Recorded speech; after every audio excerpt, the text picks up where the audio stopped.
నిన్న చూశారు కదా, విరూపాక్ష దేవాలయం అండ్ వినాయకుడి దేవాలయం మొత్తం చూసినాం. ఈరోజు విఠల టెంపుల్. మనం ఇప్పుడు వెహికల్ కోసం వెయిటింగ్. ఇక్కడ నుంచి నడిచి వెళ్ళాలంటే మా వాళ్ళకి బద్ధకం ఎక్కువ. ఈడికి మెయిన్ బద్ధకం. ఈడికి కూడా బద్ధకం ఎక్కువ అయింది. ఈడు ఇప్పుడే మొటియారైండు కానీ బద్ధకం ఎక్కువ అయింది. కానీ బద్ధకం ఎక్కువైంది. వీళ్ళందరికీ బద్ధకం ఎక్కువైంది. సో వెహికల్ కోసం వెయిటింగ్. చూద్దాం, 1.5 కిలోమీటర్ ఉంది ఇక్కడ నుంచి, వెళ్ళి చూద్దాం. చూసుకోవచ్చు, ఇప్పుడు మన బండి అయితే వచ్చేసింది. ఇక్కడ ఎక్కువగా లేడీసే ఉన్నారు డ్రైవర్స్. అన్ని పాత టెంపుల్స్.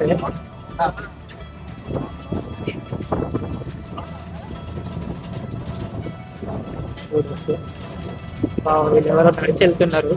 నడిచి వెళ్ళడం చాలా బెటర్గా ఉంటుంది, కానీ మా వాళ్ళకి నడిచి అంత ఓపిక లేదు. అందుకని ఈ బండి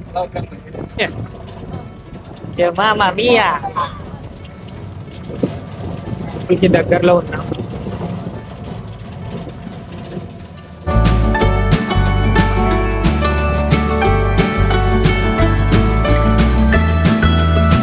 ఇప్పుడే నాకు తెలిసింది అది అంజనాద్రి హిల్ అంట. ఆంజనేయుడు పుట్టింది అక్కడే అని ఇప్పుడే జస్ట్ నౌ ఇప్పుడే అన్న చెప్పారు. అండ్ మనమైతే విఠల టెంపుల్కి వచ్చేసాం. చూడొచ్చు,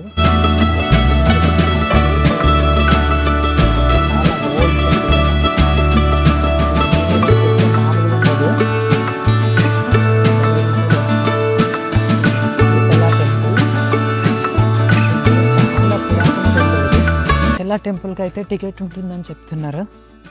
చూద్దాం ఒక్కరికి ఎంత టికెట్ ఏంటి అనేది. టికెట్ అయితే తీసుకున్నా. నలుగురికి వచ్చేసి 140 రూపాయలు. తక్కువనే ఉంది కదా, తక్కువనే ఉంది. సో లోపలికి వెళ్ళిపోదాం ఇంకా.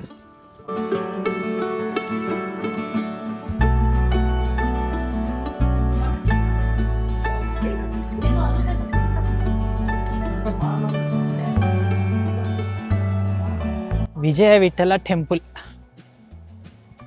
సో ఈ టెంపుల్లో ప్రత్యేకత ఏంటంటే, ఏవైతే ఈ టెంపుల్లో చూపిస్తాను, మీకు చూపించి చెప్తాను, అప్పుడు మీకు క్లారిటీ ఉంటుంది. ఈ టెంపుల్ని వచ్చేసి 15వ శతాబ్దంలో కట్టిరనమాట. ఈ స్తంభాలు ఉన్నాయి కదా, ఈ స్తంభాలు యాక్చువల్లీ ఈ స్తంభాలని మనము ఇట్లా టచ్ చేయడం, కొంచెం గట్టిగా ఇలా కొట్టడం జరిగితే ఏంటంటే వీటిలో నుంచి సౌండ్ వస్తుంది, సరిగమ పదనిస వస్తుంది అని చెప్తారు. కానీ టచ్ అయితే చేయనివ్వరు. ఇది నేను ఎంత క్లియర్గా ఉంది. ఆ రోజులలో చెక్కినవి ఇవి. మొత్తం రాతిని ఇలా చెక్కడం ఇంపాసిబుల్ కదా, అప్పుడైతే పాసిబులే, ఇప్పుడే ఇంపాసిబుల్ అనిపిస్తుంది. చూడొచ్చు ఎంత బాగుంది టెంపుల్. లోపలికి అయితే వెళ్ళనివ్వరు, ఎందుకంటే చాలా పాత టెంపుల్. ఆల్రెడీ కూలే స్టేజ్లో ఉంది ఇది. ఆల్రెడీ కూలినాయి కొన్ని, అక్కడ మొత్తం ఉండేవి అనుకుంటా. అక్కడ అంతా కొత్త స్టోన్స్ చెక్కి ఉన్నారు ఇప్పుడైతే. ఇది. అండ్ ఇక్కడ ఇంకో మెయిన్ థింగ్ ఏంటంటే నేను చూపిస్తాను మీకు. చాలా పెద్ద టెంపుల్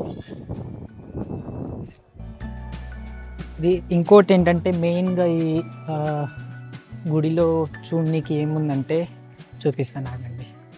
ఈ రథం, యాక్చువల్లీ ఇది రథం లెక్క ఉంది కదా, కానీ ఇది రథం కాదు. రథం ఆకారంలో ఉన్న చిన్న టెంపుల్ అనమాట.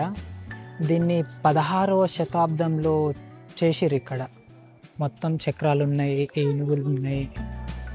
ఒకప్పుడు ఈ చక్రాలు తిరిగేవని అంటుంటారు. మరి అది నిజమో కాదో అయితే ఐడియా లేదు, పర్ఫెక్ట్గా తెలియదు ఎవరికి. సో ఇది ఇలా చూస్తే ఇలా ఉంటుంది. ఎక్కడైనా చూసినట్టుందా ఇది? ఎస్, ఆల్రెడీ మనం ఇది చాలాసార్లు చూసాము. ఎక్కడ చూసామో గుర్తు తెండి, చూద్దాం. నేను చూపిస్తాను ఎక్కడ చూసాం అనేది. కోవచ్చు, మనం రోజు వాడే కరెన్సీ నోట్ల మీద ఉంటుంది. ఏ నోట్ మీద ఉంటుంది అనేది నేను చూపిస్తాను ఇప్పుడు, చూడండి.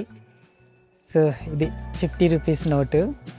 ఏదైతే ఈ రథం కనిపిస్తుందో ఇదే ఈ రథం హంపీలో విజయనగర సామ్రాజ్యంలో ఉంది ఇది విఠల టెంపుల్లో చూడొచ్చు 50 రూపీస్ మీద ఉండే రథం టెంపుల్ ఇదే 16వ శతాబ్దంలో కట్టింది. సో ఇది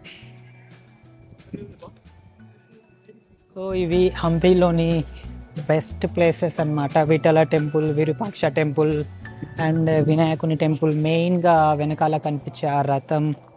సో ఇవే మెయిన్ స్పాట్స్. విజయనగర సామ్రాజ్య, శ్రీకృష్ణదేవరాయల వారి సామ్రాజ్యం ఇది. అండ్ ఇవి ఇంకా చాలా బెటర్గా ఉండేవి ఇప్పటిదాకా. ఎన్ని సంవత్సరాలు అయినా కానీ యుద్ధం జరిగి దాంట్లో ఓడిపోవడం వల్ల దక్కన్ సుల్తాన్లు మొత్తం గుళ్ళను పలగొట్టడం జరిగింది. సో ఇది పరిస్థితి. ప్రసిద్ధి కట్టడాలు ఇప్పుడు శిథిలావస్థలో ఉంది. సో ఇక్కడ నుంచి డైరెక్ట్ మనము నెక్స్ట్ స్టాప్ వచ్చేసి గోవా. సో తిరిగి గోవాలో కలుసుకుందాం. See you, bye.